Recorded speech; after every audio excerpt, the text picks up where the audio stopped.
There we go. All right, so we are live, everyone. My name is Jesse, and I am with Exploring by the Seat of Your Pants. If you're joining us for the first time, we are all about bringing conservation, adventure, and science into classrooms and families and homes around the world. We're so excited you guys could join us, not just in general, but especially during the summer. We know that school's out, and a lot of you could be doing all sorts of other fun stuff, even if you're sort of stuck at home. So we really appreciate you being here live and on YouTube to hear from a really fantastic scientist on a really cool topic, and one that's close to my heart as well. So over the last few weeks, we have been doing a feature of a four-part series with Dr. Lydia Greene of the Duke Lemur Center. So the Duke Lemur Center is one of our biggest partners. We've done, 30-something broadcasts with them. People love lemurs. But we wanted to do something a little more special and sort of follow a train of thought, a topic over the course of a couple of weeks, and really blow your mind with some really in-depth, fantastic lemur stuff. So we've already covered Lemur Science 101. So if you're coming to lemurs for the first time, we've done those two broadcasts, the why and the how, why people study lemurs and how they go about it in one of the most amazing places in the world in Madagascar. So both those broadcasts on our YouTube channel, check them out when you're done. They're really cool. But today we have graduated. We've gotten our gold star, we've gotten our sticker, and we are going on to Lemur Science 201 to learn a little bit more in depth about how lemurs survive on leaves. Now, I don't survive on leaves because I would rather not. I like going to the grocery store, getting a whole variety of nice things, but some lemur species live solely on leaves. And we're going to learn a little bit of how they do that, why they do that, and a little bit more, again, from a person that couldn't be more equipped to tell you about it in the most enthusiastic way possible. So welcoming Dr. Lydia Greene joining us, and she's going to blow our minds. Thank you so much for coming in today, and take us away. Hey everyone, thanks for joining and thanks for returning. And I'm going to take a second and just go ahead and pop on my screen share so we can dive into slides rather than looking at my face. Jesse, does that look good to you? Looks beautiful. Let's do it. All right, so let's get going. Thanks for the introduction, and what you said is exactly right. We're now graduated to Lemur Science 201, and we're going to talk about how lemurs survive on leaves.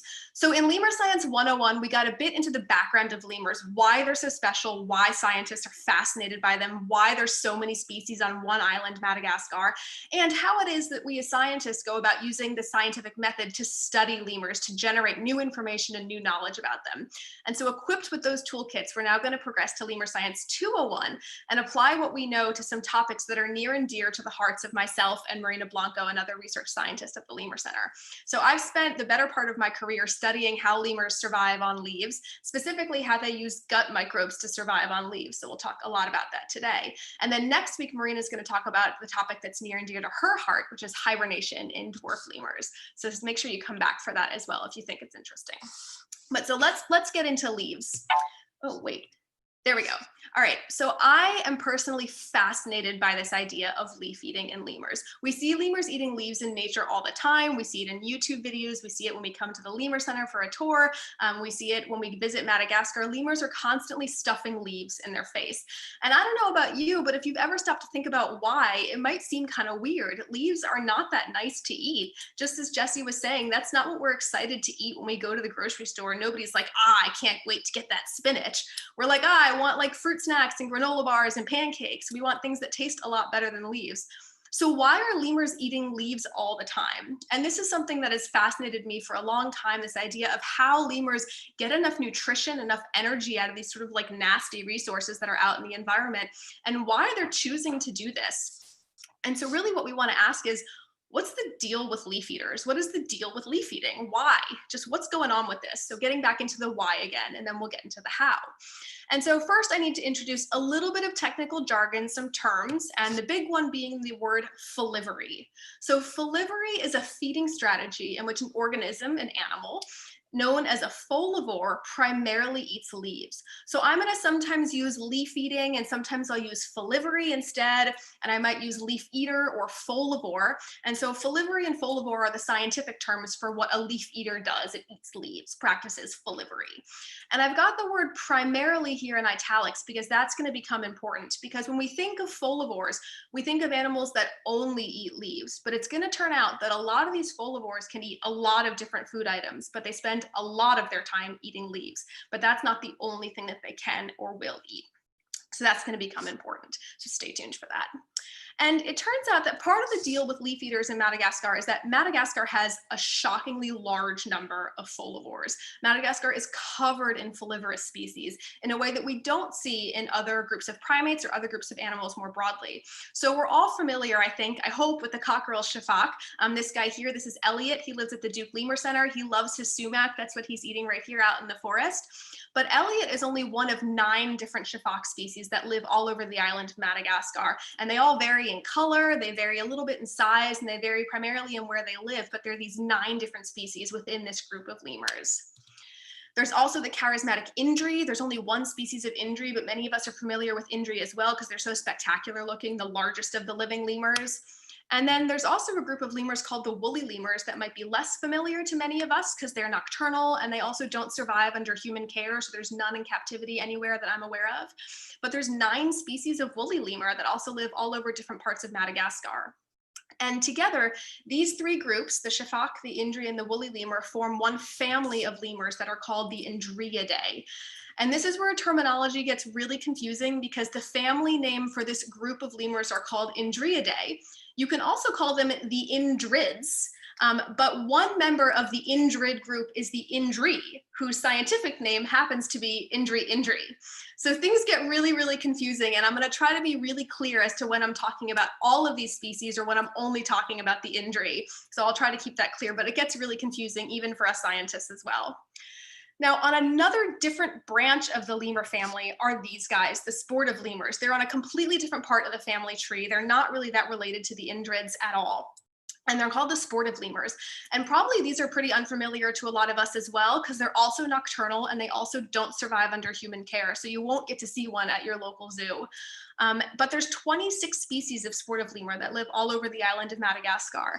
And these guys belong to their own lemur family that's called Lepidlemuridae, which is a really big and complicated word to say. But these are the lepilemurs. And so lepilemurs decided to become folivores, just like the indrids did. But those 2 occurrences of folivory are independent. So these lemur groups decided to become folivores independent from each other. So this didn't come from a common ancestor. They just independently were like, I shall eat leaves and that shall be my decision in life. Okay, cool. There is a 3rd group of folivorous lemurs in Madagascar that should be more familiar to many of us, and these are the bamboo lemurs. So there's the greater bamboo lemur, that's Lemur Science, and there's only 1 species of that guy. And then there's also the lesser bamboo lemurs in the genus Hapalemur that might be more familiar to us. And there's 5 known species, at least the last time I counted, of these lesser bamboo lemurs. And these guys also belong to their own family that's independent of these other guys. That's the Lemuridae family. And this family contains many of the lemurs that are near and dear to our hearts. It contains the ring-tailed lemur, the rough lemurs, the brown lemurs, and these bamboo lemurs. And so again, this acquisition of folivory, the bamboo lemurs deciding to become leaf eaters, happened independently of these other lemur lineages. And so we see this strategy of leaf eating popping up all over the lemur family tree in different places and at different times. So there's a lot of leaf eating in Madagascar, and this is unusual to have this proliferation of folivorous species. And like I was mentioning, these lemurs live all over the island of Madagascar. I should say these maps are a little bit outdated. The new IUCN assessments just produced new maps. If you're interested in looking up the new red listing assessment for the lemur species, I would encourage that. But what you can see is that these lemurs really live all over the place. Some species like the indri and the greater bamboo lemur are restricted to those eastern rainforests. And some of these other lineages live in every forest that's left in Madagascar, including in some of these dry areas. And generally what you see is within any of these groups, say within the sifaks, those different pockets of red are going to be different species. So you won't find the same species in the rainforest as the dry forest, but pretty much any forest you go to is going to have a sifak in it if it's a good quality forest. And what I hope you can also see is that there are many places where a lot of these species live in the same place at the same time. So in many forests in Madagascar, you're going to have sifak, indri, a woolly lemur, a sportive lemur, and a bamboo lemur. So 5 folivores living in the same forest and possibly fighting over food, right? Because they're all eating leaves.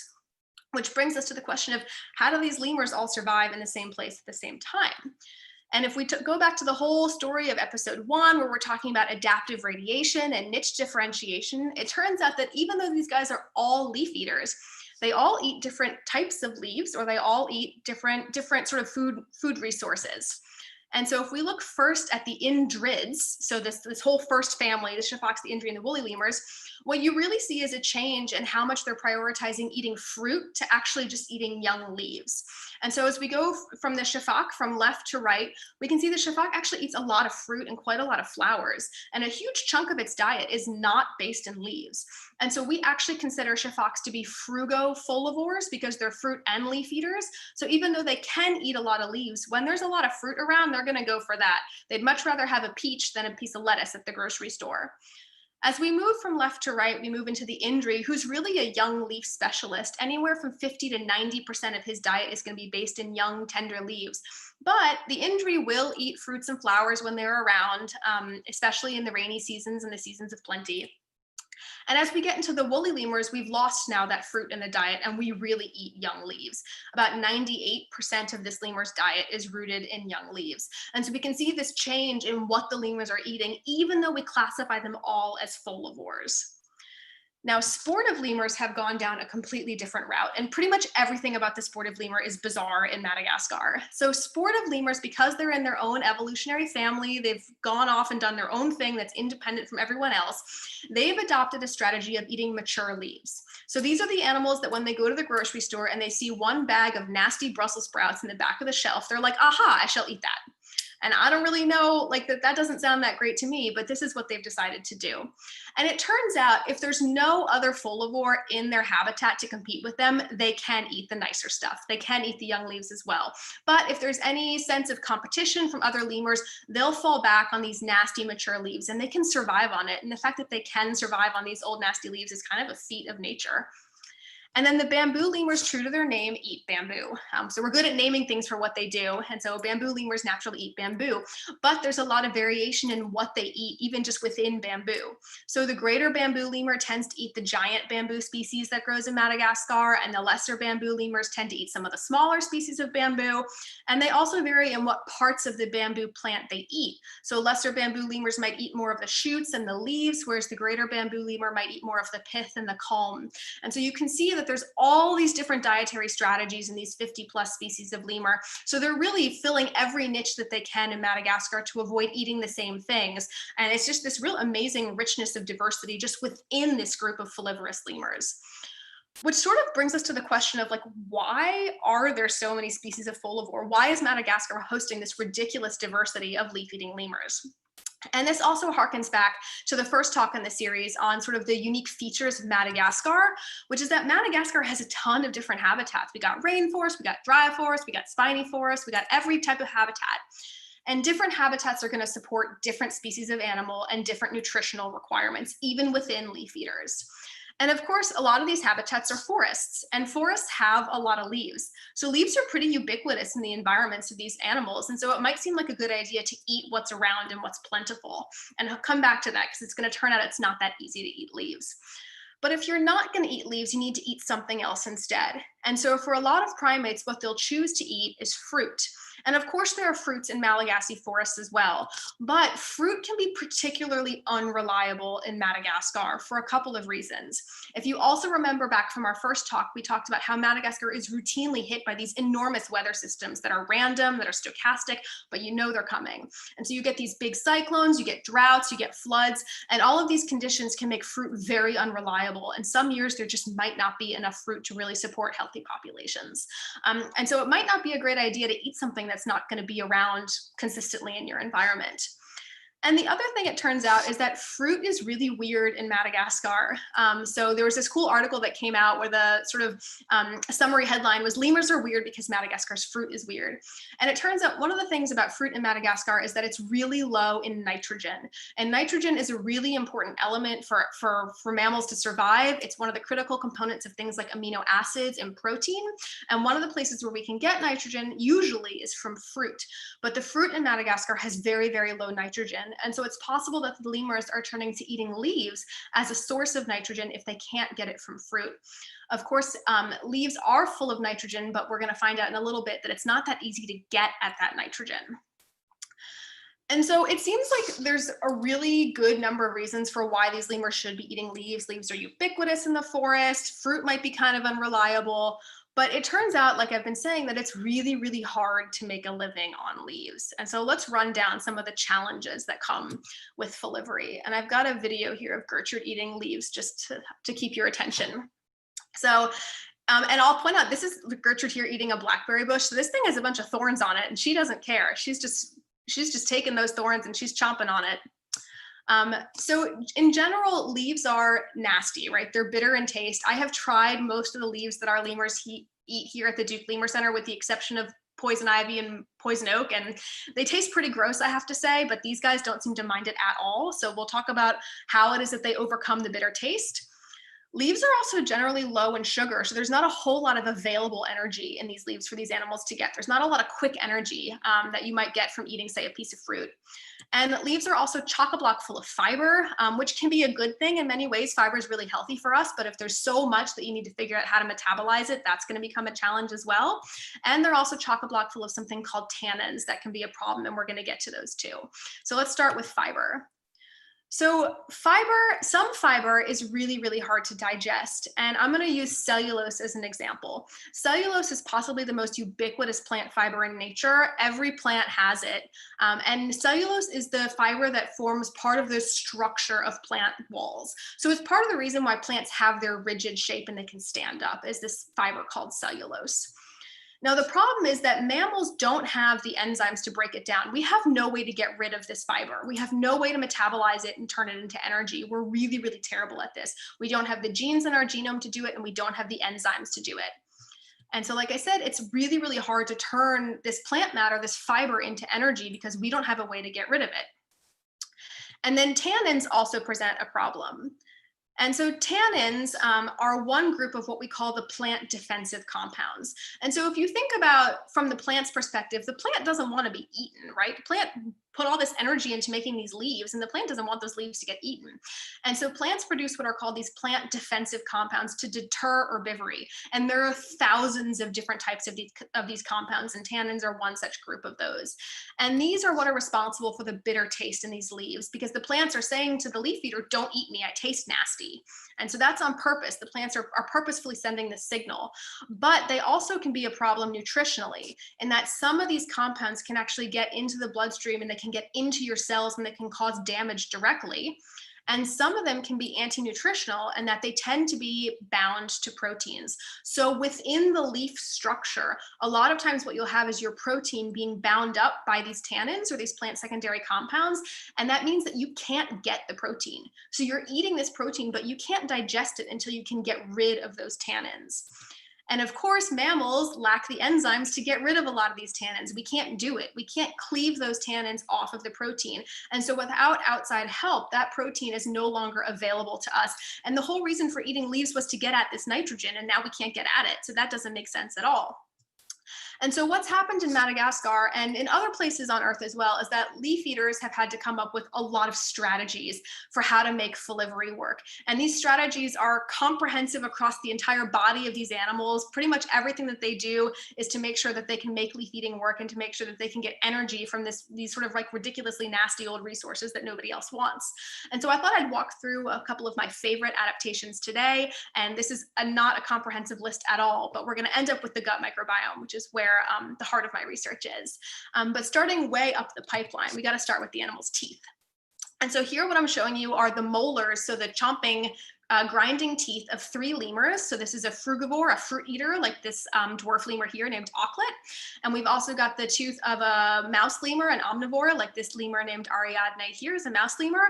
And then we've got a folivore, like this woolly lemur, who doesn't have a name because this guy's from Madagascar. And I should say that this is work that was done by Dr. Doug Boyer, who's faculty here at Duke University, and his colleagues. So if you're interested in tooth morphology, you can check out some of his work as well. But if you look at these molars, one of the things I hope you can see is that the height of the molar is increasing as we go from fruit eater to leaf eater. And specifically, the cusps of the molar are getting really, really tall. And so this is really important for shearing leaves. And so the teeth of these guys are actually evolved to shear leaves and to grind them down so they can be really efficient at eating as many leaves as possible. So if you ever watch these guys out in the forest, just the sheer volume of leaves that they can stuff in their face and swallow is like rapid. It's so impressive how fast it is that they can make this happen. And I spend way more time chewing my salad than these guys ever would. So it all starts actually in the mouth in terms of how these guys are getting it. Also in the mouth, there's a lot of variation in the receptors. And so this is getting into that idea of how these animals are withstanding these bitter tastes. And so on all of our tongues, we have all of these taste receptors, and there's many, many different types of receptors. Some receptors are sensitive to sweet, some to salt, some to sour, and some to bitter. And even within the bitter taste receptors, there are many, many, many different types, and each type picks up different types of compounds. So some of us are more sensitive to certain types of bitter taste versus other types of bitter taste. And like, yeah, right, I was saying these are sensitive to different types of compounds. And so it could be that these lemurs have some changes in which bitter taste receptors they have, or maybe they have fewer, or they have some kind of changes to them so that they don't work as well. But somehow that enables them to withstand this bitter taste and not be put off by it. And I'll point out that this is a project I've actually got ongoing right now that's spearheaded by my friend and colleague, Dr. Elaine Guevara here at Duke. And so we're actually looking at the genes that are involved in these taste receptors. And maybe this is part of the puzzle as to why these lemurs are willing to eat stuff that like really tastes nasty. And as we move down the tract, we've done the teeth, we've done the tongue, and we move into the gastrointestinal system. These guys have major changes to their gastrointestinal system. So here I'm showing you the gut tract of a fruit-eating rough lemur, an omnivorous or generalist ring-tailed lemur, and of course our favorite cockerel shafak. And I'll point out that these were drawings that were done by Dr. Jenny Campbell, who's faculty over at NC State, who does a lot of work with nutrition and physiology. And so what you can see is as we move from fruit eater to leaf eater, we have pretty extreme changes in the gastrointestinal morphology of these animals. And a couple of features I want to point out are this structure that looks kind of like the tail end of a rattlesnake, and it's called a cecum. And so if our appendix was essentially elongated and like a balloon with some weird saculations in it, it would be a cecum. And so that's what these guys have, is this extremely blown out cecum. And so unlike most of Earth's herbivores, like your cows, your rhinoceros, your hippo, those guys tend to do their digestion in the forestomach, in the front of their gut, right? We learned this in school that they have multi-chambered stomachs and they're doing all this ruminant digestion. These guys don't do this. All of their digestion of the leaf matter happens in the hind gut. And so they've had to figure out strategies to make leaf digestion possible in this type of system. And so the cecum becomes really, really important. And so the cecum is the powerhouse site of microbial fermentation. And so bookmark the word microbe there because we're going to come back to the bacteria. But basically the leaves get shunted into the cecum, and they're attacked by microbes to go about doing the hard work of digestion for the animals. And so they have this enormous fermentative chamber there. That these other species don't necessarily have as big of because they don't need it. And then the other feature is that these guys have incredibly long intestines. And actually the intestines of the shafak are about 9 times its body length. And that cecum is another 1 times its body length. And so this is just a very, very long gut system. So this ruffed lemur at the fruit eater all the way on the left might pass their food in 1 to 3 hours. So it takes them about 1 to 3 hours to turn food to poop. In these leaf-eating lemurs, that's about 1 to 3 days. So they really have this elongated gastrointestinal system that provides the space and time for leaf digestion to occur because it's quite a slow process. And with that said, there's this enormous variation across these animals with different feeding strategies, but there's also variation even within the folivores. So if we come back to our original casted characters and the leaf eaters, and we have our shafak now as our reference point, you can actually see that as we move from an animal that's quite frugofolivorous, that eats quite a lot of fruit, to an animal that's really an extreme leaf eater, we see correlational changes in the gastrointestinal system and further elongation and increasing the volume capacity of that cecum. And so in the shafak, where the cecum might be 1 times body length, in the indri, that cecum can be 3 times the body length of the animal. So these are just enormous structures that are really there to provide that space and time for microbes to do the dirty work. And so the indrids, this group of first lemurs, have really gone down this route of elongating their gastrointestinal system. But true to its nature about being weird, the sportive lemur has done something completely different. So if you remember, this is the guy that's eating those mature, nasty leaves. And so you might think he needs the biggest gastrointestinal system of all because he's eating the diet that has the most fiber in it. And it turns out they've gone down a different idea. They had a different solution to this problem. And that sportive lemurs actually have the shortest small intestine of any primate that's ever been measured, but they have this enormous balloon-like cecum. And so what we think they do is they eat this mature leaf matter that gets shunted directly into the cecum where microbes attack it and turn it into nutrients. And then what they do is they actually poop out the content of their cecum. So they excrete cecal digestive, which is full of these nutrients, and then they eat it again. So they re-ingest cecal content. And this is something that also animals like rabbits do, and it's called cecotrophy. And so the idea is that by eating it again, they're giving their gastrointestinal system a second chance to get at all of those nutrients. So whereas the first species decided to elongate their physical gastrointestinal system, and that's how they're going to increase the time that the food spends in their bellies, the sportive lemur is doing this using behavioral tactics. It's basically just giving the food a second time through by eating it again. So it's a completely different way to achieve the same goal, and showing that different lemurs who end up in the same strategy can use very, very different solutions to make that strategy work for them. And then I'll say with the bamboo lemurs, we don't know nearly as much about their gastrointestinal morphology as we do some of these other species. And I'll point out that this diagram that we do have of the lesser bamboo lemur is also from Dr. Jenny Campbell's work. And so I would sort of assume that the greater bamboo lemur has a similar gut tract to the lesser bamboo lemur, but you can see these guys have also gone down a different strategy where they're really placing a lot of effort in their large intestine and changing the structure of that large intestine. So despite having a relatively short gut tract, these guys also have a really, really long time that the food spends in their systems. They have a long retention time, and that's been in part because of these changes to their large intestine. All right, so we have all this variation in these different species, in what family they're coming from, in where they're living in Madagascar, in the food that they're eating, in the structure of their gut, in their teeth, in their bitter taste receptors. There's this whole toolkit to make these different folivorous strategies work. And the big one that we haven't talked about yet, which is my favorite because we're saving the best for last, is the gut microbiome. So the gut microbiome is the complex community of trillions of microbes that inhabit animal gastrointestinal tracts. Literally every part of those gut diagrams I just showed is covered in bacteria and in microscopic organisms like archaea and also some fungi. There's lots of things that live there, bacteria being one of the most critically important ones. And that may sound terrifying, right? Bacteria bad, they cause illness, they make us sick. But it turns out that a lot of the bacteria that live in the gut microbiome and in our gastrointestinal systems are really important for keeping us healthy. And they perform critical things for us that we can't do on our own. And they're part of what makes us us. And there's a couple of points to know about the microbiome before we dive into the lemur microbiome, which is that different microbes do different things. So not every microbe does the same thing. In the same way that not every big animal on Earth does the same thing. A giraffe and a fish do very different things on Earth. The next thing is that microbes do different things under different conditions. And that's also the same as macroorganisms. So when I'm cold, I shiver, but when I'm hot, I sweat. And so different microbes will do different things if the conditions are, say, if there's more oxygen or less oxygen, if things are hotter or colder, microbes will do different things. And the big kicker is that these microbes are going to be really, really important for digestion. They're important for our digestion as humans, but they're also going to be key for the digestion for these leaf eaters. And microbes do a number of functions for these leaf eaters that really enable folivory as a feeding strategy. And so the first is that they are chiefly responsible for converting that fiber into energy. Because remember, we talked about how we mammals don't have the enzymes to break down the fiber, but bacteria do. And so what happens is we eat all this fiber, it gets into our digestive system, maybe in the cecum, maybe in the colon, and there the bacteria are like, aha, my time has come, I shall eat this fiber.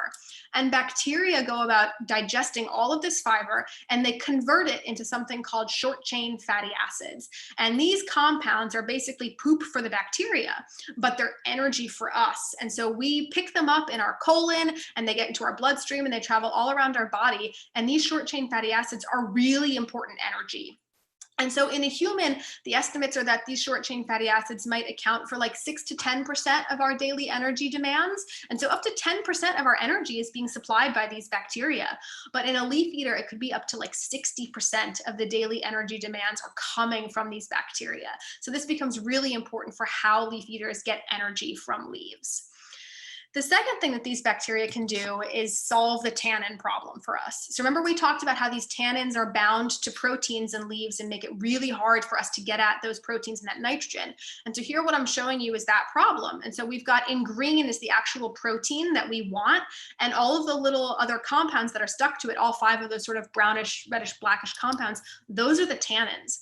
And you can see this protein is just surrounded by these tannins. It's really, really challenging to get at. And again, we don't have the enzymes necessarily to get rid of them, but bacteria do. Bacteria are excellent at getting rid of these tannins and making that protein bioavailable, both to the microbe, but also to us, the host.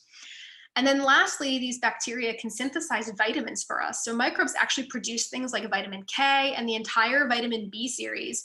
And this vitamin B series is really important for leaf eaters because we tend to get a lot of our vitamin B from things like dairy and meat, but obviously sifakas are not going to the steak shop, they're eating leaves. And so these B vitamins aren't that prevalent necessarily in leaves. And so if microbes can supply those for you, that can help you survive on a diet that doesn't fulfill all of your vitamin requirements. And so learning about all these things that microbes do and why they might be important for folivores is what brought me to sort of ask the question of like, is the gut microbiome the key to leaf eating in lemurs? Is this what unlocks leaf eating as a strategy? And so this is a lot of what I spend my time studying as a research scientist. And the way I do it is by using genetics. And so this is how most of us study the gut microbiome right now in science. And in particular, we're studying this gene, or rather this protein stemming from this gene. And it looks kind of fancy and there's different colors and it's kind of cool. And it has a really complicated name, which it's called the 16S rRNA gene, which doesn't matter at all. But what's important about this gene is that all bacteria have it. This is a gene that's present in every bacterium we've ever studied on Earth, but different types of bacteria have a different copy of this gene. And so if we can identify which copies exist in a sample, we can figure out which bacteria exist in that sample. And so we can use just this one gene to figure out which microbes live in a community. And it turns out that we're also getting really good at finding this gene. We can find it in every type of sample we've ever explored now. We can find it on deep sea vents. We can find it in soil. We can find it in lemur guts. We can find it in human guts. There's even people studying it in outer space. So we are getting excellent at finding this particular gene. And so when we do this type of sequencing analysis, what we get back looks something like this. And so here, for example, would be the pie chart that represents an entire microbiome. And you can see different microbes live in this particular sample. There's all these different colors which represent different microbes. And the slice of the pie tells you how much of that microbe lives in that sample. So in this mock community, we can see that this light blue microbe, microbe 1, is the dominant microbe. And so then we can maybe link what microbe 1 does to something like fiber fermentation or tannin metabolism or something like that. And so this is sort of how we study it. And so applying this to some of our lemurs, this was one of my favorite projects I ever got to do, was we compared the gut microbiome in sifakas, indri, woolly lemurs, and sportive lemurs. So these are lemurs that we remember eat 4 different diets, despite all being folivores. They have 4 different gastrointestinal systems, but these guys all lived in the same forest in Madagascar. So these are 4 folivores living in the same place at the same time, and by and large doing the same thing, which is some form of leaf eating. And it turns out they have completely different microbiomes. So what I hope you can see is, don't get bogged down in the details of all the different colors, but these are 4 leaf-eating lemurs that are living in the same place at the same time, and their microbiomes look completely different. And one of the big patterns I hope you can see is that the farther up the chart we go, the more of these blue microbes we have. And the farther down the chart we go, the more of these green microbes we have. And so there's many different types of blues and there's many different types of greens, but if you sort of squint, you can see we have more blue up top and more green down bottom. Now, it turns out that these blue microbes really like to eat things that are like digestible fiber, specifically the fiber you might be getting from fruit. And these green microbes really like to eat tough, nasty, recalcitrant fibers like cellulose. And so we can see that the different diets of the animals correlate to different microbiome communities. And actually the function of those microbes makes total sense in terms of what the animals are eating. So these sifakas who are eating more fruit have more microbes that like to eat fruit. And these sportive lemurs who are eating more nasty leaves leaves have microbes that really respond to tough, nasty fiber. And we can see similar patterns in many other comparisons. So for example, if we look at a sifaka that lives in the rainforest versus a sifaka that lives in the dry forest, we're going to see more of those blue microbes, the digestible ones, upticked in the animals that live in the rainforest where they probably get more fruit. And we're going to see more of those green microbes upticked in the animals that live in the dry forest where they're probably eating more leaves.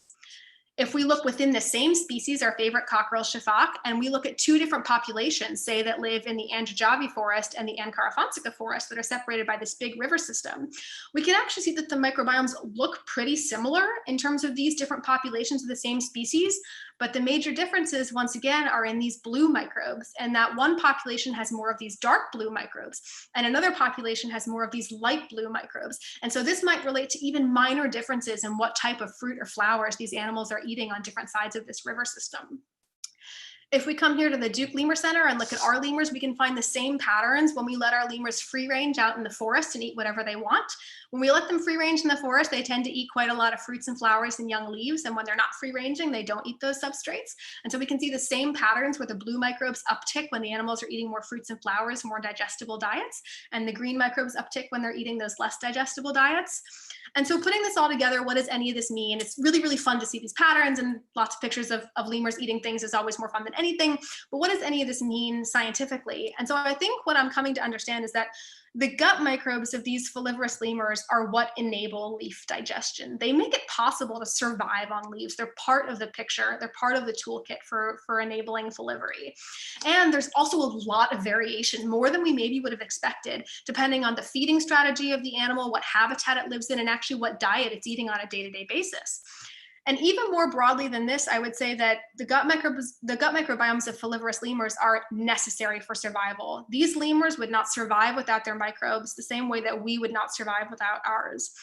These microbes are highly specialized for each species. They do very, very specific tasks, very specific types of fiber digestion or tannin metabolism, and they're very tuned to their specific host. So the microbiome of a cockerel sifaka looks nothing like the microbiome of a different type of sifaka, looks nothing like the microbiome of an indri. They're very specialized to the lemur that harbors them. These communities are flexible, but only to a point. And so they can adapt to dietary change, but not that much. And so if we were to go on and feed these animals like a steak, their microbes probably couldn't handle that. And that's probably why these animals couldn't adapt to big different diets, to big changes in diet. And so I think these microbes are probably really important to consider as part of the package when we're designing things like husbandry strategies for lemurs under human care, and also for conservation in Madagascar, because they can help explain how these animals eat specific diets and how they're going to adapt to changing environments or not. And so putting this all together then, leaf eating in lemurs, which you might think makes a lot of sense because leaves are ubiquitous in nature, everybody does it, there's a ton of salad, why not? Fruit is weird. But it turns out that leaf eating in lemurs is costly and it requires a lot of specialized adaptations to make it work.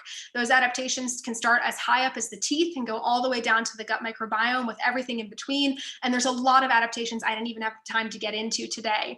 But there's a lot of meat to get into in this question of folivory and how animals are surviving on these sort of weird diets in nature, and how Madagascar in particular, and why Madagascar hosts this diversity of folivorous species that we don't see anywhere else. So this has been the research focus that I have found fascinating through my career. I hope it sparked some interest in everybody today, and if nothing else, you're gonna have salad for lunch or for dinner. But if this wasn't your cup of tea or you want to hear more, I also invite you to join us next week. Maureen is going to talk about hibernation if you're interested in different metabolic strategies in these guys, the dwarf lemurs of Madagascar. And with that, I'm happy to take any and all questions about leaf eating, and I will shunt all questions on hibernation to next week.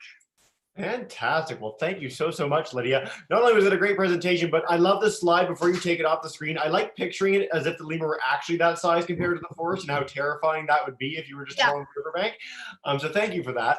But yeah, if you want to come out of screen share, we can have a bit of a conversation. We got tons of people joining. Where do we have people from? Michigan, Massachusetts, Rhode Island, North Carolina, Pennsylvania, and more, all on YouTube. So welcome into everyone on YouTube.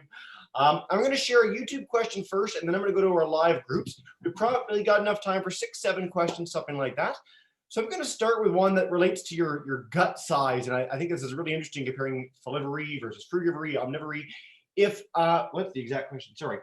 If you're a folivore, like a lemur, eats something other than a leaf, will it get sick? So if it eats fruit or meat or whatever, what happens? Excellent question. And it depends on what they're eating, but probably yes. And so, like I said, there's some flexibility in these diets. There's some flexibility in the microbes. Like shafaks are naturally eating some fruit in their diet, whereas some of these other species aren't. But if a shafak were to eat too much fruit, it would absolutely get sick. And we've actually seen this in some of the populations under human care, that, if a shafak might eat too much fruit, that would make it ill as well. And so generally what happens is in these long gastrointestinal system, the fruit might rot before it gets passed because it's digested so quickly, but then it's stuck there for like a day until it can get passed. And so it might turn to ethanol and get fermented really quickly, which you would think might make them like a little tipsy, but in reality probably makes them pretty sick. So these folivores are really specialized on these leaves, and they can't just eat anything. They really have to eat the diet that they've evolved to eat. And I should point out the Lemur Center does an excellent job in making sure that each species gets the diet that's really specific for its diet. And we've done a lot of work to make sure that our shafaks in particular are getting a really well-rounded and balanced diet that's suitable for them. So Fantastic. yeah. Great. But don't feed lemurs meat. Don't feed lemurs meat. Just really briefly, you mentioned the Duke Lemur Center again. So this is something we've done a lot of programs with you guys. I encourage everyone who's watching, look up the Duke Lemur Center. A lot of people ask questions about animals in captivity, and I think that when it's done really, really well, it's a remarkable learning and teaching tool to the public, and a remarkable way of learning about animals in a completely different way. So really exciting, and do check that out. All right, we got 2 hands up. I'm going to go to Genevieve and Juliet and Oshawa, our Exploring by the Seat of Your Pants rock stars. So ladies, if you guys have a question for us, just demute your mic. You should be good to go. And yep, go for it. I'd like to know, can all lemurs get COVID-19? If not, can some of the species get it? Yeah, that's a good question, and one we've been hearing a lot. So the question is if lemurs can get COVID-19. And what I'll say is I have not heard of any case yet in which a lemur has been confirmed to have COVID-19, and we haven't seen that in any of our animals here, and I haven't seen anything about anywhere else. But I'll say that COVID-19 has popped up in a lot of different mammals. I've seen cases of it in pigs and pugs and tigers. And so probably most mammals are capable of getting COVID-19, but what would vary is how susceptible or sensitive a species is. And so there's been some nice work coming out looking at like the receptors for COVID-19 and looking at the genes that underlie those receptors, showing that most mammals have the receptors to receive the virus, but whether or not you get sick really depends on how sensitive those receptors would be. And so many primates, like apes or some of the monkeys, would be much more susceptible to the virus than lemurs would be because they're so removed from us. But yeah, it looks like, if a pug can get it, my guess would be most mammals can get it. Yeah, thanks. Great question, guys. We get this a lot lately with conservation stories, so I'm really happy we got a chance to cover that. All right, we're going to go to Vishakhapatnam in India, all the way in India, to hear a question from Akash. So Akash, if you got a question for us, come on up, man. Okay, namaste. Did I pronounce the town right? I hope so. Yeah. Okay, my question is, do composition and specialization of gut microbiome in lemurs can ever change? Will they change? So can the gut microbiome of lemurs change? And I would say yes. And it really depends on the species and the strategy, the feeding strategy that the animals have. So we've seen this at the Lemur Center where we see changes in the microbiome with our shafaks who are free ranging out in our woods where they get to live out in the forest here versus our shafaks that are not free ranging. And we can see those changes in the microbiome, and we can track that those changes can occur in as little as 2 days. So you can have really, really fast changes.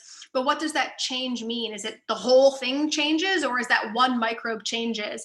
And so the degree of change, the strength of the change can be really variable depending on what the conditions are. So I would say that yes, there is always some flexibility in the microbiome, but if I decided to eat, the diet of a shafak, I would not my microbiome would not turn over to that of a shafak in a couple of days. I'm always still going to look like a human. I'm just going to look like a human who eats more leaves.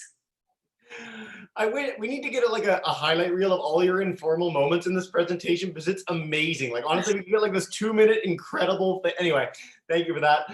Great question, guys. And if you're keen more on microbiome, I'm really happy we got a chance to cover it in detail today. But John Lynch, so we did a scientist who solely studies the microbiome. That's all he does a few months back. So I encourage you to check that out as a follow-up. All right, in our YouTube chat, we got this like big ring-tailed lemur exciting period for a while there. And so one of the questions was, are they not folivores? Like what do ring-tailed lemurs eat? Because people are really keen on ring-tailed lemurs from Madagascar. Ring-tailed lemurs eat everything. They are like the quintessential generalist of Madagascar. And that's also part of the reason they survive so well under human care. You can see them at almost every accredited zoo and facilities because they really have quite an adaptable feeding strategy.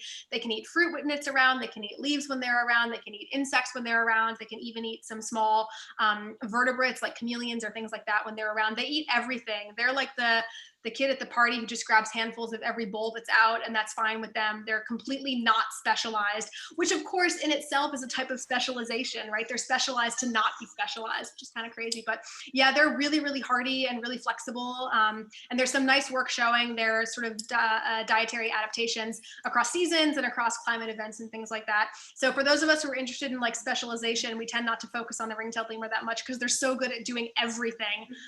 But yeah, they're an impressive species for that reason alone. Nice. Thanks so much, Lydia. All right, we're going to go to Lars and Rune in Lancaster, Pennsylvania with their stuffed sifaka. It's so exciting. Hi, guys. If you guys have a question for us, or if your mom does, you ask away.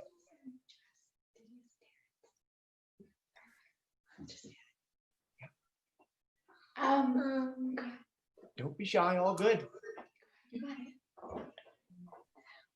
They adopted Didius and Terrence at the Duke Lemur Center, and they were curious about how they're doing and what they like to eat as baby lemurs. Nice. So they're both doing great, and unfortunately they're not babies anymore, so they're now eating a full-blown normal adult diet. So it's crazy to think how fast they can grow, but they're now eating the same things as mom and dad and their older siblings. But of course, as young infants, all lemurs eat milk the same way that we do, that they get from mom.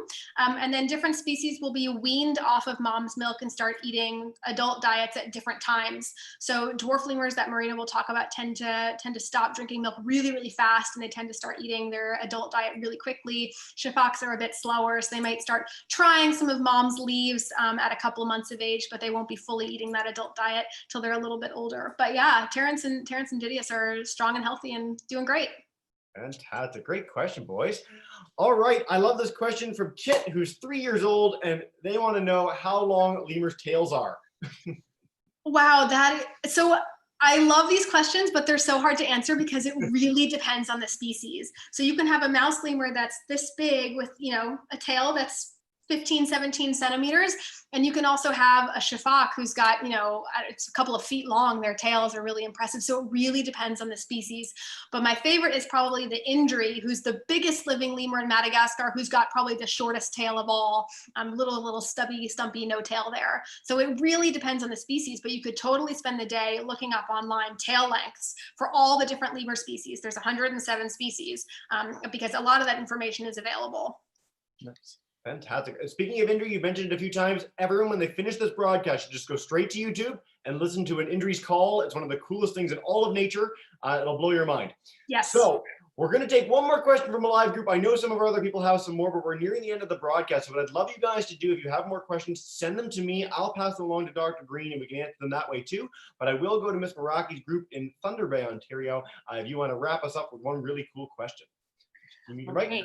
Good to go. So out of the adaptations, there's all these species of lemurs, and the one species is doing really well. Is there one species that, because of their attempts at their different microbes and their digestive tract, is there one species that's really not thriving due to environmental changes, or just that adaptation isn't really working for them as well? One that's more at risk? You've hit on one of my favorite topics, which isn't how endangered lemurs are, but getting into ecological specialization, because we do see this big pattern where species that tend to be more specialized on the whole tend to be more at risk of extinction. And so this happens for many different reasons. You can be specialized due to your diets or due to your habitat. And so what we see is that the animals that are the most specialized in any direction tend to be most at risk. So this explains why the ruffed lemurs, who are extreme fruit specialists, are really critically endangered, because that's pretty much what they eat. And also a well, the other end of the spectrum, why the really, really like strict folivorous species tend to be the most at risk on that side, because if the leaves aren't there, or if there are specific leaves aren't there, they're not going to do well. And what we see is that the species in the middle, who are more flexible and can sort of fall back on different things, tend to be doing better. And then you also get animals who are extremely endangered, not because of their dietary specialization, but because of other types of specialization.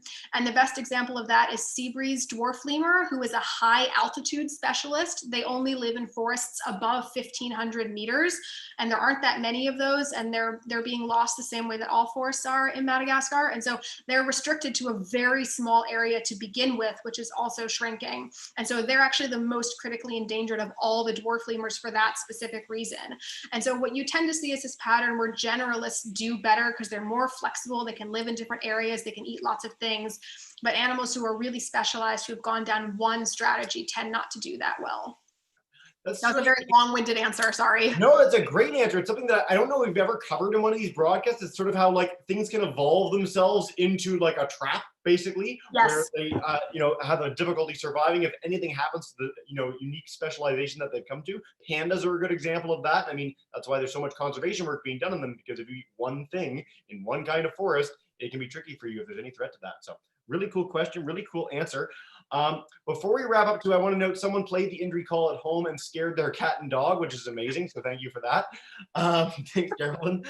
I want to wrap up, Lydia, with just one more question. That is, so people have learned so much about lemurs, the first two broadcasts today, and they're keen to find out more. They're keen to help conserve lemurs. Where can we send them to keep learning going?